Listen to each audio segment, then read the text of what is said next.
vamos al libro de Juan.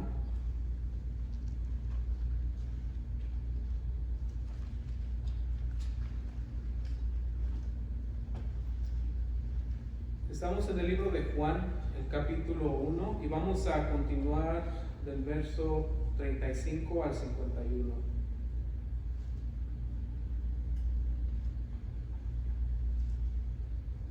El Evangelio de San Juan, versículo 1, 35 en adelante, y voy a citar, si gusta ponerse de pie mientras leemos. Dice: al día siguiente Juan estaba de nuevo allí con dos de sus discípulos. Al ver a Jesús que pasaba por ahí, dijo: aquí tienen al Cordero de Dios. Cuando los dos discípulos le oyeron decir esto, siguieron a Jesús. Jesús se volvió y al ver que lo seguían les preguntó: ¿qué buscan? Rabí, ¿dónde te hospedas? Rabí significa maestro. Vengan a ver, les contestó Jesús. Ellos fueron y vieron dónde se hospedaba, y aquel mismo día se quedaron con él.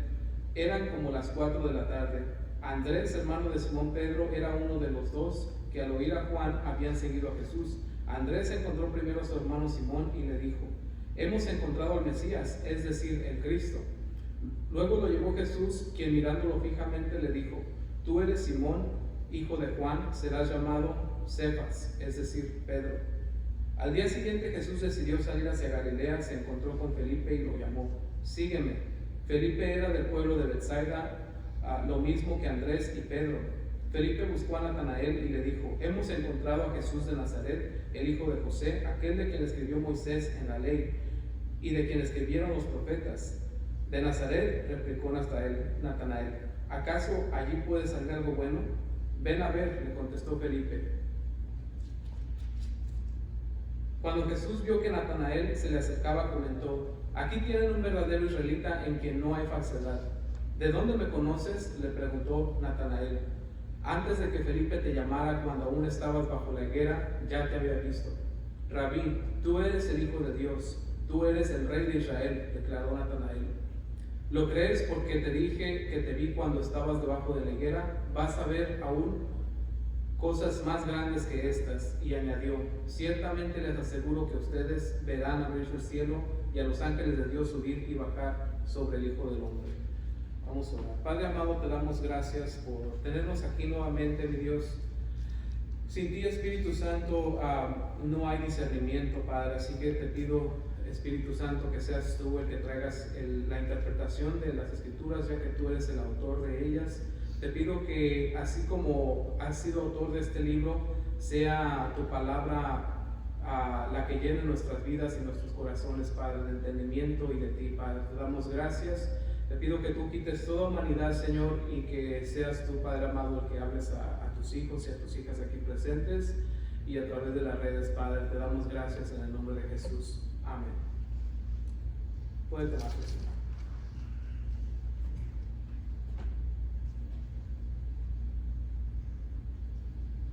Acabamos de mirar en el mensaje anterior que Juan el Bautista estaba predicando en el río Jordán y estaba bautizando personas, y él ya tenía discípulos que lo estaban siguiendo a él. Entonces viene Jesús, y en la primera ocasión, la semana pasada, fueron 3 días consecutivos los que están registrados en Juan. El primer día, cuando vienen los levitas y los sacerdotes cuestionando su autoridad.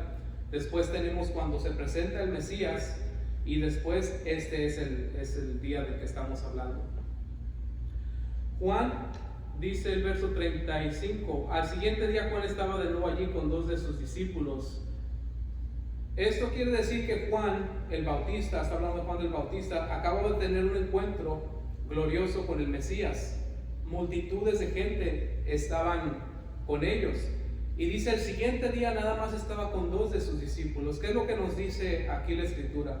Que cuando nosotros debemos de seguir al Señor, cuando estamos entre multitudes y cuando estamos nada más entre 2 personas. Cuando Juan continuaba en el mensaje en su vida cotidiana, no necesitaba ser sábado o domingo o ningún día de la semana, sino que miramos que él fielmente continuaba en la palabra de Dios. Tuvo 2 días de multitudes, pero en este día en especial solamente 2 personas le seguían. Uno de ellos era Juan el apóstol y el otro era Andrés. Siempre que miramos a Juan, el escritor del Evangelio, él es una persona muy humilde, casi nunca se cuenta o dice nada más el discípulo a quien Jesús amaba. O cuando habla de un discípulo, da los nombres de los demás, pero nunca da el nombre de él, porque era una persona muy humilde. Entonces, y al decir humilde no me refiero a persona que no tenía forma de salir adelante, como a veces nuestra cultura piensa. Humilde es ser humilde de corazón. Entonces, dice que estaba ahí Juan el Bautista y solamente con 2 de ellos, y mira que viene Jesucristo y les dice nuevamente la profecía que dio Juan el Bautista. Sabemos que Juan no era sacerdote ni era levita, pero acababa de descifrar a todas las escrituras desde Moisés hasta los profetas que Cristo había de ser muerto, que tenía que pasar por la muerte, que Jesús era el Cordero Pascual. Eso hasta el día de hoy los judíos no lo entienden. Ellos quieren un Mesías que venga a conquistar, que venga a destruir las otras naciones, que venga a quitar las otras naciones y que reine perpetuamente, porque esa es la promesa para Israel hasta el día de hoy. Entonces ellos están buscando un líder que destruya a todas las naciones, porque según el libro de Daniel y la visión de Daniel, dice que venía una piedra y esa piedra destruyó la imagen, que son los reinos de la tierra, y que su reino fue eterno y perpetuo. Entonces el día que se presente el hombre o el Cristo, que va a venir siendo el anticristo, ellos quieren mirar que tenga dominio total en el mundo. Eso es lo que ellos estaban esperando desde ese entonces. Podemos mirar que Juan el profeta, o Juan el Bautista, él miraba y entendió a través del Espíritu Santo que el Mesías tenía que venir y tenía que sufrir de acuerdo a las escrituras en el libro de Isaías, entre otros, el libro de Zacarías. Hay muchísimos libros de los profetas donde cuenta y donde dice que el ungido de Dios tenía que ser muerto. Y eso es lo que los judíos hasta el día de hoy no han entendido. Así es de que mira a Juan que viene Jesús nuevamente y le es revelada nuevamente la misma, le es confirmada la revelación de que él era el Cordero de la Pascua. ¿Por qué le llamó Cordero? Sabemos que cuando salió Israel de Egipto, tuvieron que degollar un corderito, tomar su sangre y ponerla en los marcos de sus puertas, y de esa manera cuando pasaba la muerte nadie de su casa era víctima de la muerte. Así de la misma manera nosotros que estamos cubiertos con la sangre de Jesús. Dice el verso 37: cuando los 2 discípulos le oyeron decir esto, siguieron a Jesús. Quiere decir que Juan y Andrés, Juan no el Bautista, sino el apóstol, y Andrés, cuando escucharon a Juan el Bautista decir que él era, lo dejaron y continuaron siguiendo a Cristo.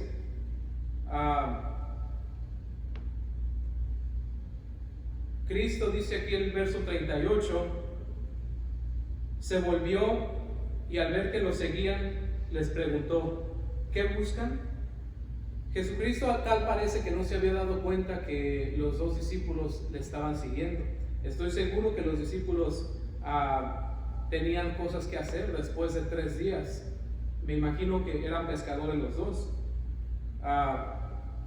Me imagino que tenían cosas pendientes que hacer, pero algo les llamaba la atención, que después de haber estado con Juan 2 días gloriosos, el tercer día se manifiesta Jesucristo, y en lugar de ellos irse a pescar, se van detrás de Cristo. Eso nos da a entender que ellos miraban gran valor en seguir al Mesías.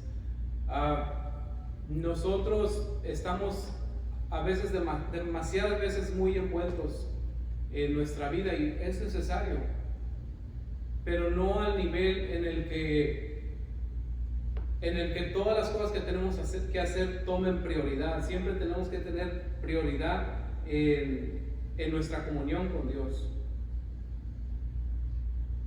Dice, Juan y Andrés siguieron a Jesús. Me imagino que después de 3 días consecutivos, Juan y Andrés tenían muchas cosas pendientes. Desde la interrogación del Bautista, fueron 3 días. Jesús percibió que los seguían y voltea y los cuestiona. ¿Qué buscan? Y nosotros o las personas, ¿por qué buscan al Señor? ¿Por qué nosotros buscamos al Señor? Porque necesitamos bendiciones, porque nosotros necesitamos prosperidad, porque necesitamos dinero, porque necesitamos amor. Porque todas estas cosas busca la gente del mundo. A veces, desgraciadamente, cuando detrás de un púlpito se dice, está bendecido el hermano, la hermana está bendecida, se refieren al dinero. Y hay muchas cosas más que son bendiciones.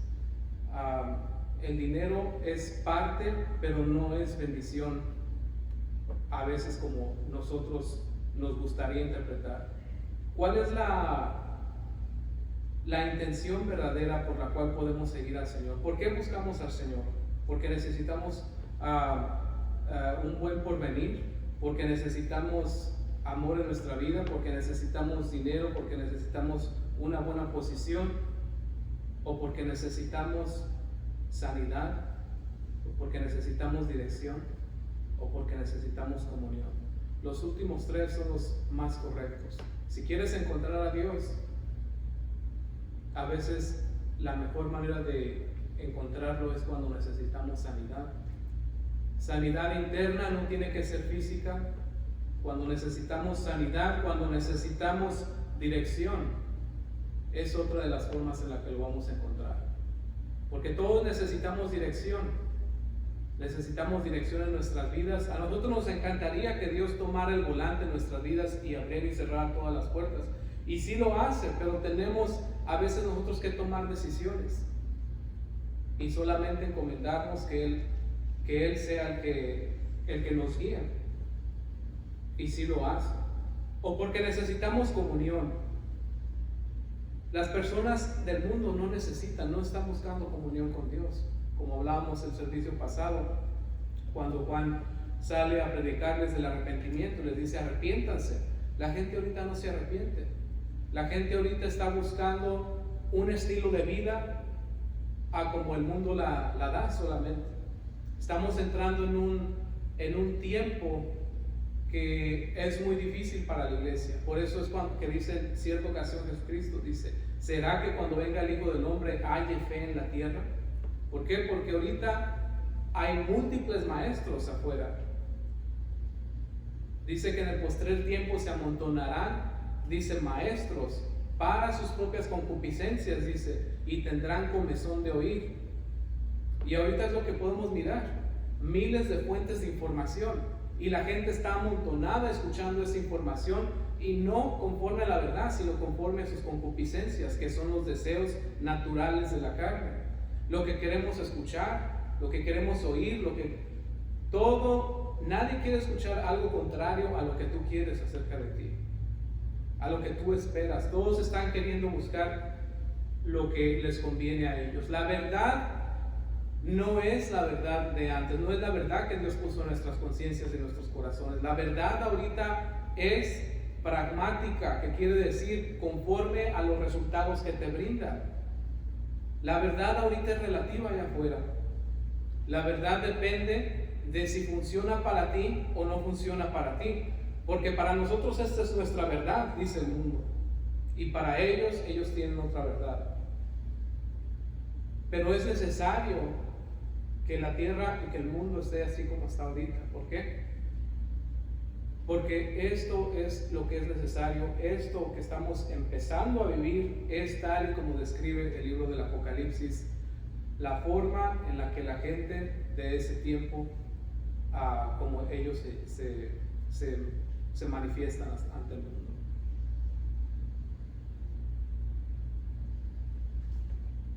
Nosotros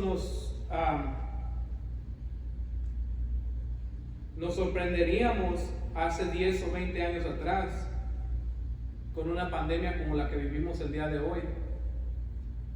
Tornados de fuego en California. Es más, en California ni existían los tornados, ahora tenemos tornados y hasta de fuego. Y con todo lo que está pasando, la gente no se arrepiente. Con todo lo que está pasando, la gente al revés está siguiendo todavía el mundo. Así es que de que todos los que estamos siendo llamados, estamos hablando acerca de cuando Cristo comienza a llamar a sus discípulos. Y quizás el Señor nos está hablando también a nosotros en este día. Y no es para un caminar fácil, es para un caminar difícil.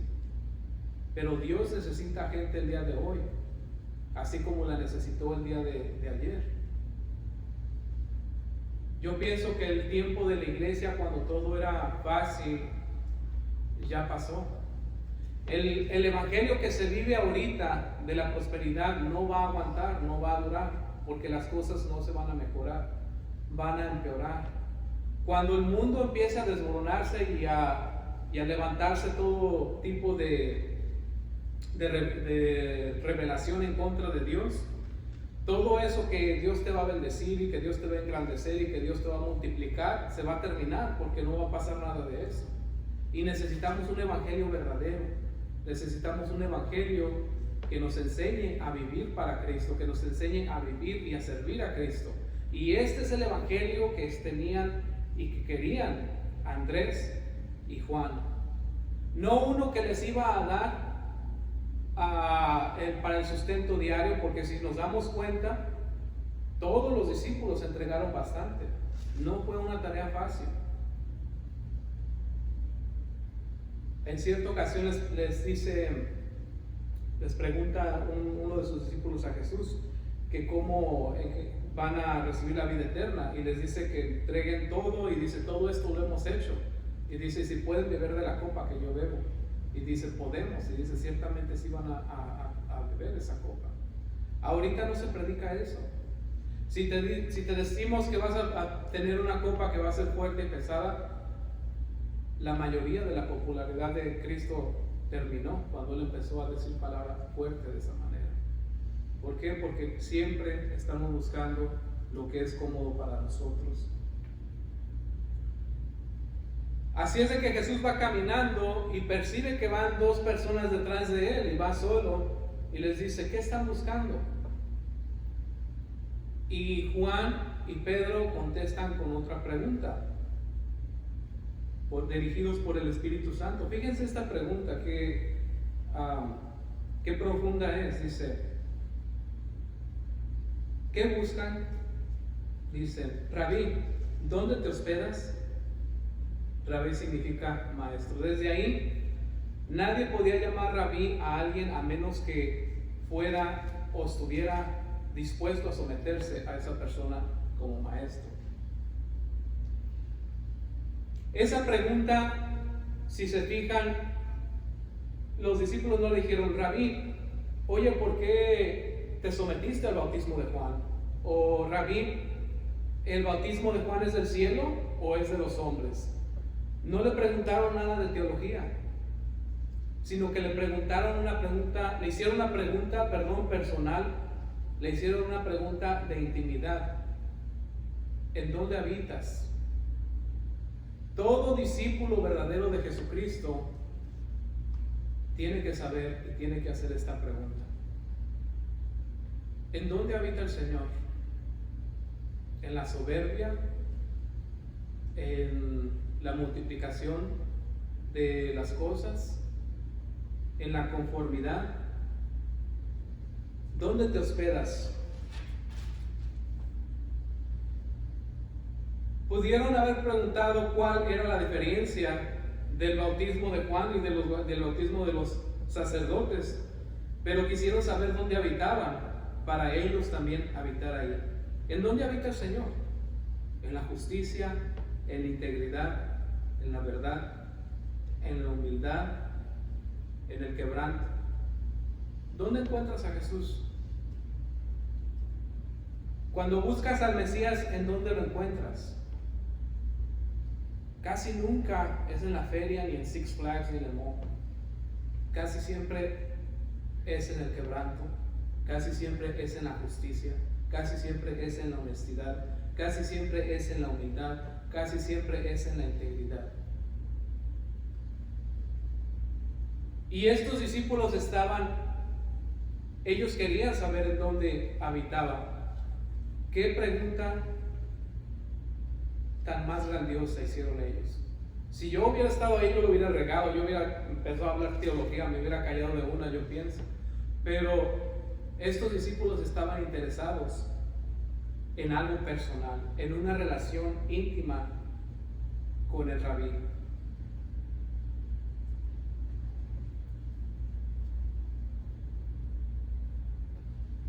Verso 39. Vengan a ver, les contestó Jesús. Ellos fueron pues y vieron dónde se hospedaba, y aquel mismo día se quedaron con él. Eran como las 4 de la tarde. Según dicen los registros y los comentarios,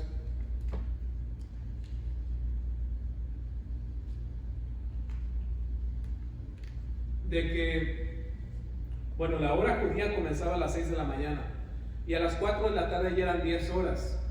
Entonces estuvieron todo el día a los pies de Jesucristo, estuvieron escuchándolo, y si se quedaron, el versículo está implicando que estuvieron todo el día escuchándole a él. Dice como hasta las 4 de la tarde. Verso 40 y 41 dice: Andrés, hermano de Simón Pedro, era uno de los dos que al oír a Juan habían seguido a Jesús.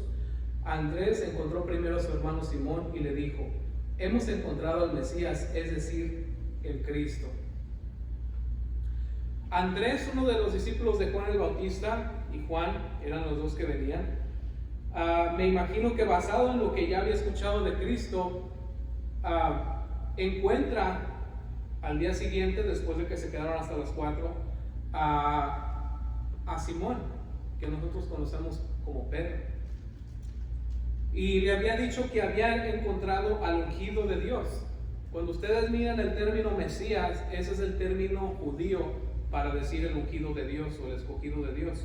Cuando ustedes escuchen el término Cristo, esa es la palabra griega. Entonces cuando escuchen Cristo, viene del griego. Cuando escuchen Mesías, viene del judío. Pero es la misma palabra que quiere decir el ungido.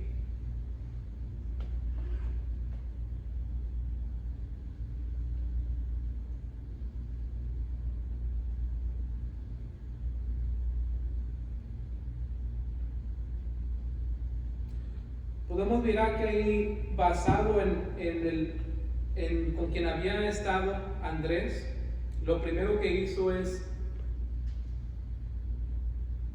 el primer roce que tuvo con otras personas fue con su hermano Simón.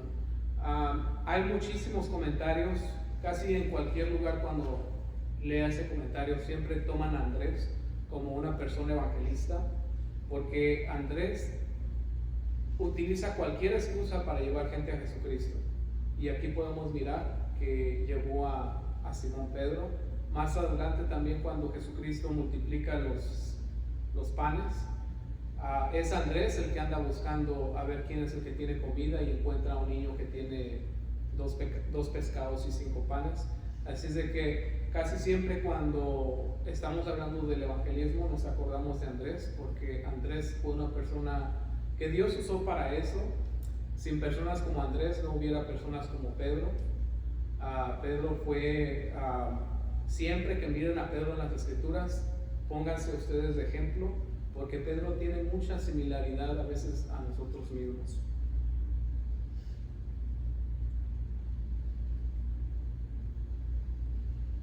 Continuamos el verso 42 dice: luego lo llevó a Jesús, quien mirándolo fijamente le dijo: tú eres Simón, hijo de Juan, serás llamado Cefas, es decir, Pedro. Podemos mirar aquí que cuando lo llevaron, Cristo, esto es lo que siempre hace Cristo. Lo podemos mirar aquí varias veces. Lo miramos con Pedro y lo miramos con Natanael. Lo miramos también con Felipe. Cuando tú te encuentras con Cristo, Cristo no te pregunta nada, Él ya te conoce. Él ya sabe quién eres tú. A Natanael le dijo, vamos a mirar más adelante, estabas debajo de la higuera. Cuando tú en realidad te encuentras con Cristo, vas a mirar en realidad quién eres tú.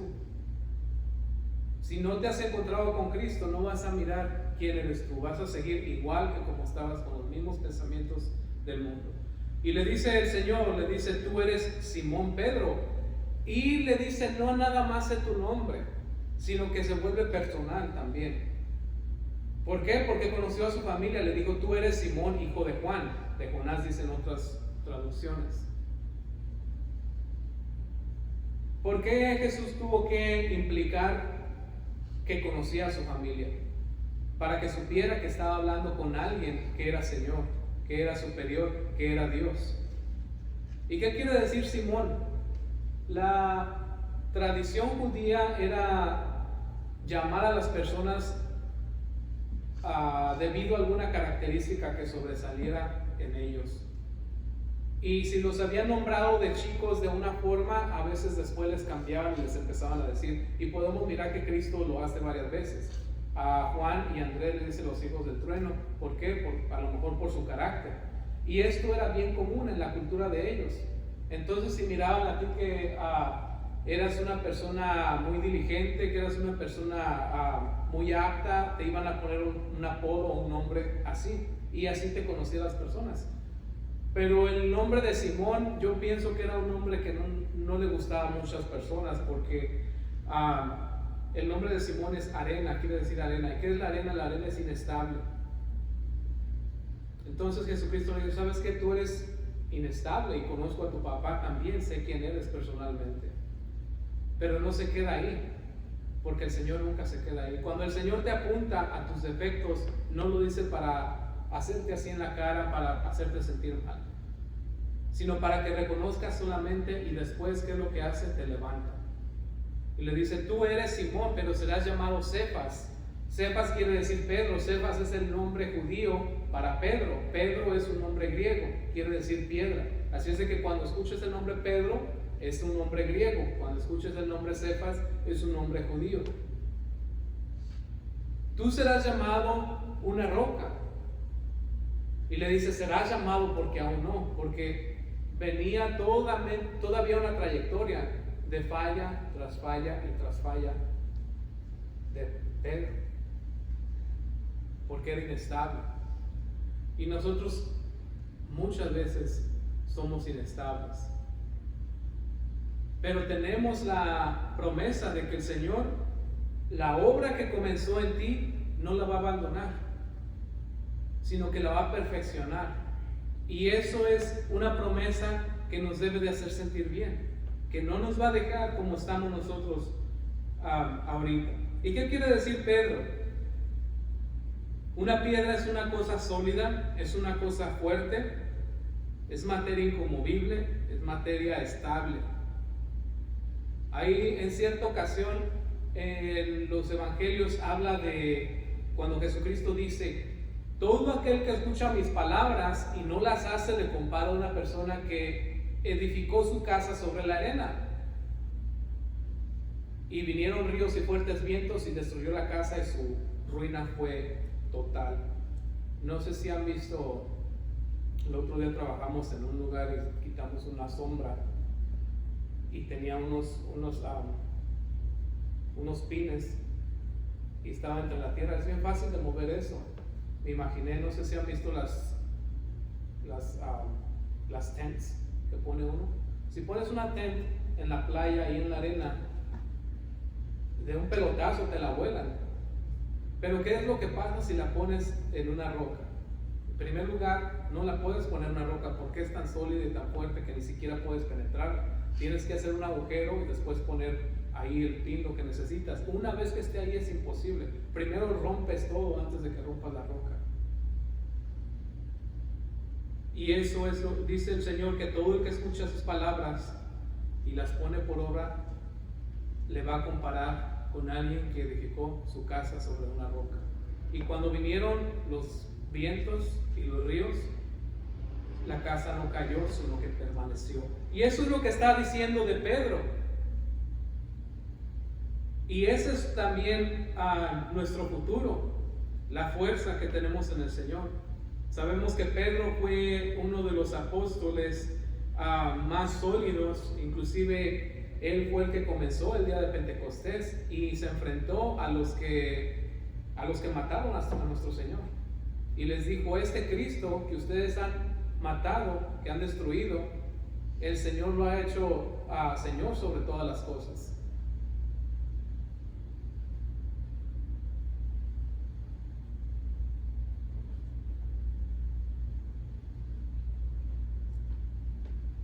Tú eres Simón, hijo de Juan, serás llamado Cefas. Verso 43 dice: al día siguiente Jesús decidió salir hacia Galilea, se encontró con Felipe y lo llamó: sígueme. Muchas veces los discípulos buscaron a Jesús. Siempre había un motivo. Siempre hay un motivo para seguir a Dios. Siempre hay un motivo. Hay el motivo equivocado y el motivo correcto.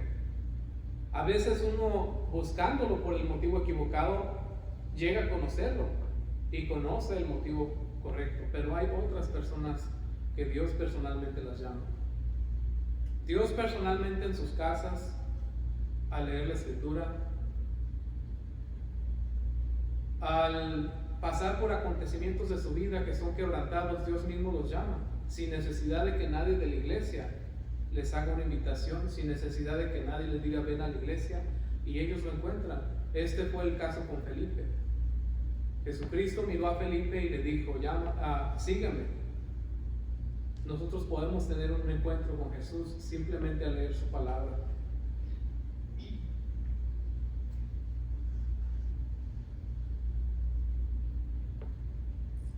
Verso 44 dice: Felipe era del pueblo de Betsaida, lo mismo que Andrés y Pedro. Felipe buscó a Natanael y le dijo: hemos encontrado a Jesús de Nazaret, el hijo de José, aquel de quien escribió Moisés en la ley y de quien escribieron los profetas.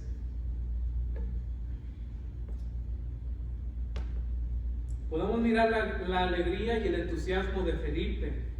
Si se fijan, no nada más dice encontramos al Mesías, sino que empieza a decir, dice, encontramos a aquel del que habla todo el Pentateuco, los 5 libros de Moisés, el máximo profeta de Israel, y todos los profetas hablan de él.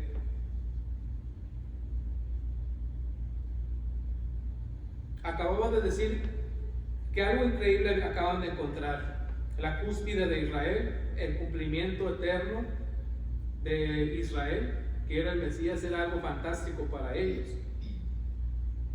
Nosotros tenemos promesas como estas y aún superiores como la iglesia, pero no tenemos ese entusiasmo. Lo miramos como cosa lejana muchas veces, y no debe de ser así, porque estas personas estaban viviendo después de 400 años de silencio. No había palabra de Dios, y el día que apareció el Mesías, lo recibieron los discípulos, por supuesto, con gran gozo, y aborrecieron su vida, como dice también por ahí, para seguirle a él. Y ahorita yo siento que la iglesia necesita entusiasmarse un poco más acerca de nuestra salvación, de nuestra cúspide, que es el cielo nuevo y la tierra nueva y el milenio. Yo, cada que pasa algo que no me agrada en la tierra, siempre pienso en esto, y les invito, así como el apóstol Pablo cuando habla del rapto, dice: anímense los unos a los otros con estas palabras, que no todos miraremos la muerte, sino que algunos seremos transformados. Y cada que yo pienso en el milenio, yo me alegro muchísimo. ¿Por qué? Porque el cristianismo, lo que creemos nosotros, tiene todo que ver con la resurrección. La resurrección de los muertos tiene todo que ver con el cuerpo físico. No estamos hablando de fantasmas, ni de angelitos espirituales, estamos hablando de cuerpos de carne y hueso. Cuando yo pienso que un día, si no alcanzo a ser transformado, va a sonar la trompeta y mi cuerpo va a estar quizás ya deshecho o quizás no, dentro de un ataúd, y mi cuerpo va a escuchar la trompeta y voy a levantarme nuevamente en este cuerpo mortal que fue diseñado para vivir sobre el planeta Tierra, para vivir en victoria 1000 años con Jesucristo, es un gozo inexplicable. Porque Dios no me va a dar otro cuerpo para vivir sobre la tierra, porque el diseño del cuerpo que tenemos es para la tierra, no es para el cielo. Todas las profecías del Antiguo Testamento son para vivir 1000 años sobre la tierra con seres humanos. La iglesia no vamos a ser, por supuesto, seres humanos, vamos a ser seres glorificados, pero con cuerpo. Y vamos a reinar. ¿Y quiénes son ustedes?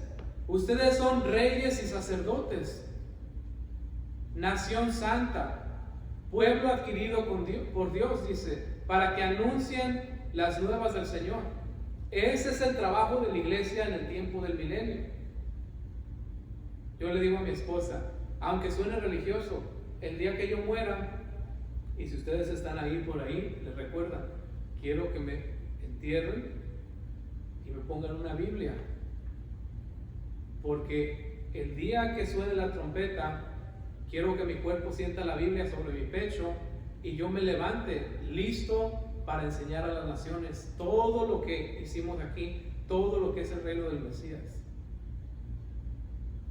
Y eso es de gran gozo para mí. ¿Por qué? Porque el cuerpo que se levanta no va a tener una tendencia para pecar como este que traemos ahorita. Que tenemos que estar espantando siempre todos los dardos del enemigo. Todo el tiempo no tenemos que abrazarnos, todo el tiempo arrodillándonos delante del Señor por esa tendencia del enemigo. Pero el día que nos levantemos en victoria, como dice el apóstol Pablo, vamos a decir: ¿dónde está, oh muerte, tu victoria, y sepulcro tu aguijón? Porque la muerte va a ser absolvida, dice, del todo, y no vamos a mirar más muerte. Y al tener tales promesas, es de que nosotros estuviéramos como Felipe cuando fue a buscar a Natanael. Hemos encontrado a aquel de quien Moisés y todos los profetas hablan, la cúspide de nuestra nación Israel, y nosotros ya lo tenemos. El único motivo por el que no hemos ascendido es porque todavía hay almas allá afuera que necesitan conocerle, y ese es el único motivo. El día que se arrepienta la última persona, ese día va a venir el Señor por nosotros.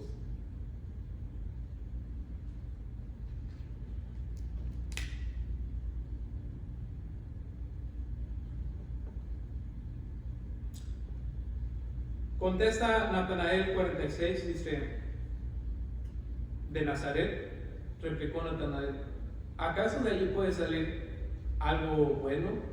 Ven a ver, le contestó Felipe. ¿Por qué Natanael contestó de esta manera? A veces, a mí no me pareció, la primera vez que lo leí dije, bueno, no sé si Jesús se equivocó, si él ya lo conocía. Natanael era una persona conocedora de los tiempos, y era una persona que conocía también geográficamente todo lo que acontecía en Israel. Sabían que necesitaban un Mesías porque estaban siendo gobernados por los romanos, pero también sabía que Nazaret era un lugar de mercado donde los romanos y los gentiles siempre estaban mercando ahí juntos con los judíos. ¿Y a quién se le podía ocurrir? Me imagino que así pensó Natanael: ¿cómo el Mesías va a ser de Nazaret? ¿Por qué?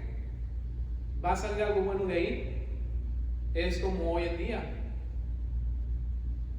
Aquí te podrán decir, ¿cómo en Woodland?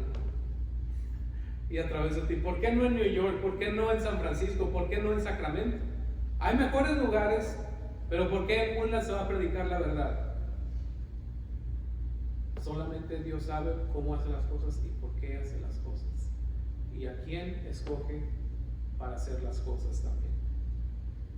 Pero sí, de Nazaret, de donde nadie esperaba. Dice, ¿puede salir algo bueno? Y siempre a nosotros siempre nos cuestiona. Toda la gente que nos conoce nos cuestiona. Toda la gente que nos conoce que no te extrañe si tú predicas la palabra del Señor y no nos escuchan, porque ellos están acostumbrados a mirar lo que los ojos ven. A veces más bien como Jesucristo, si se fijan, su ministerio, Él comenzó en Galilea, en Capernaum, no en mero Jerusalén. ¿Por qué? Porque no le recibían ahí. Y hay algo de sabiduría a veces ahí.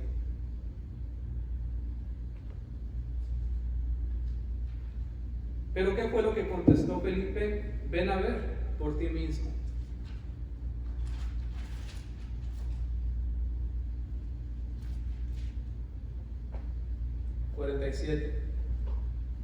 Dice, cuando Jesús vio que Natanael se le acercaba, comentó, aquí tienen un verdadero israelita en quien no hay falsedad. La palabra falsedad que se utiliza aquí es la misma palabra que se utiliza cuando en una balanza romana, no sé si la han visto, que tiene dos platitos y le ponen una cosa y se hace así, o se hace así, depende de lo que le pongan. Jesús está diciendo de Natanael, creo que otra interpretación dice que no hay engaño. Está usando la palabra cuando una de esas balanzas no era correcta y estaba engañando.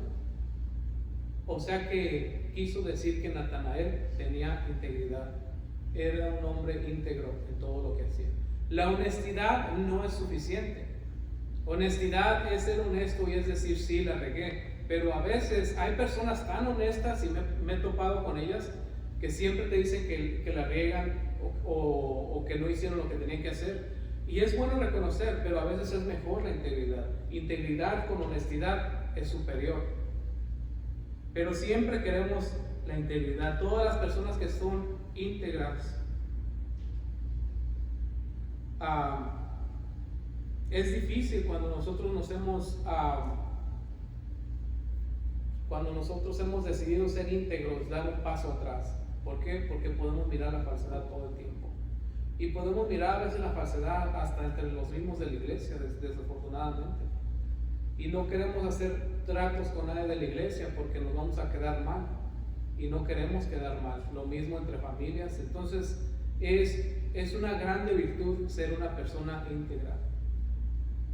Y Jesús conoció a Natanael y dijo, aquí hay un verdadero israelita en quien no hay falsedad. Qué bonito fuera que el Señor dijera eso de ti. Aquí hay un verdadero cristiano, una verdadera cristiana en quien no hay falsedad, que es una persona íntegra.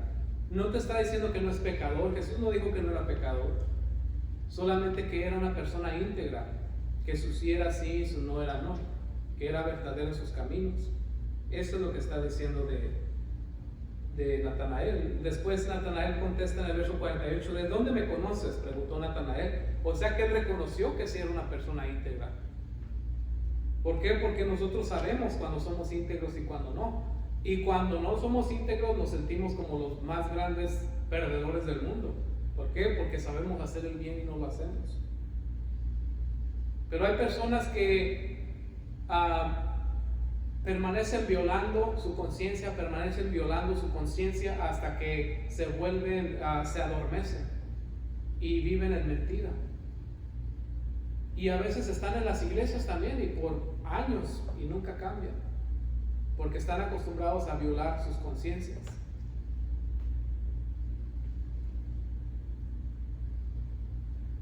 ¿De dónde me conoces?, dice Natanael.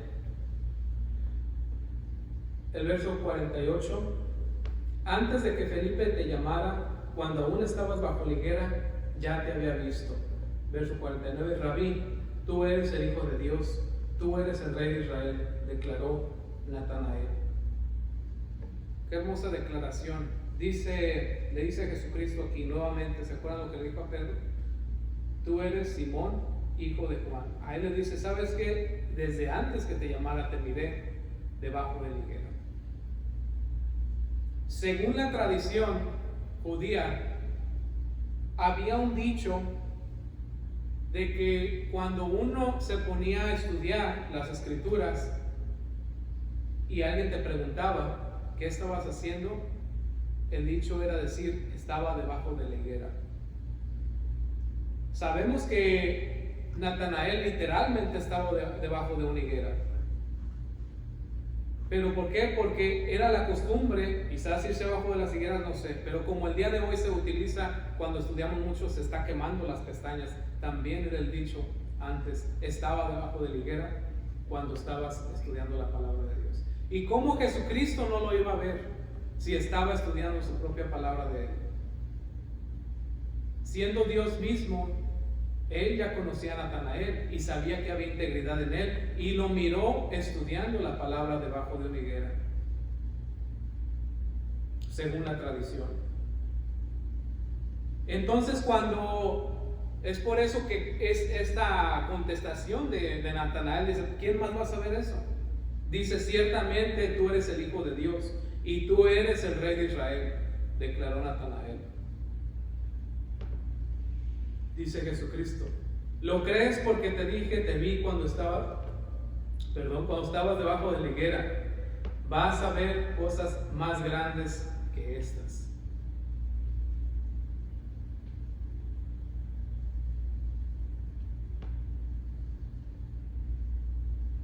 Natanael, para él fue suficiente que le dijera esto a Jesucristo. Nosotros hemos creído por lo que hemos aprendido, por lo que hemos visto en esta tierra, por lo que Él nos ha declarado. Y si tú crees que tú conoces a Dios el día de hoy, Jesucristo, al igual que Natanael, te dice, cosas mayores y superiores mirarás. Porque lo que hemos visto aquí, lo que hemos conocido, no es ni la portada del libro de lo que vamos a vivir con el Señor. Y eso es lo que le está diciendo Jesucristo a Natanael. Te sorprendes de que te digo esto, pero no tienes idea de lo que vas a vivir, de lo que vas a mirar. Y añadió, verso 51, ciertamente les aseguro que ustedes verán abrirse el cielo y a los ángeles de Dios subir y bajar sobre el Hijo del Hombre. Esta interpretación, esta traducción sí me gusta en español, casi siempre me gusta la de inglés porque se parece al griego, pero esta sí me gusta porque en inglés dice, ciertamente mirarás, porque la palabra you en inglés, plural y singular es igual. En español, gracias a Dios, no es la misma, es ustedes. La palabra correcta ahí es ustedes, no es tú. Entonces, cuando está hablando Jesucristo con Natanael, les dice, ciertamente mirarán ustedes a los cielos abiertos y los ángeles de Dios subiendo a subir y bajar sobre el Hijo del Hombre. Hay algunos comentaristas que dicen que es posible que Jesús añadió esto porque quizás era lo que Natanael estaba estudiando, pero no sé si están inclinados a la versión del inglés. Así es de que no sabemos si eso era lo que estaba leyendo Natanael o no. Lo que sí sabemos es que miraron muchas obras a hacer al Hijo de Dios. Se refiere ahí a la escalera en el sueño de Jacob, yo creo que ya lo hemos leído. Dice que miró un acceso al cielo, acceso que no existía, y ese acceso al cielo estaba delante de ellos, y era Jesucristo mismo.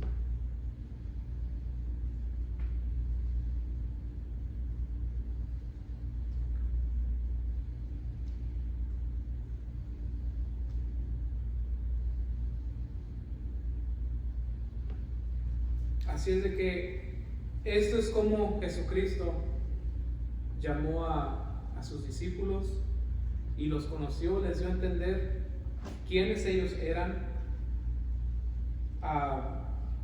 personalmente, y podemos mirar que los discípulos contestaron también personalmente, preguntándole dónde moraba Él, dónde habitaba Él.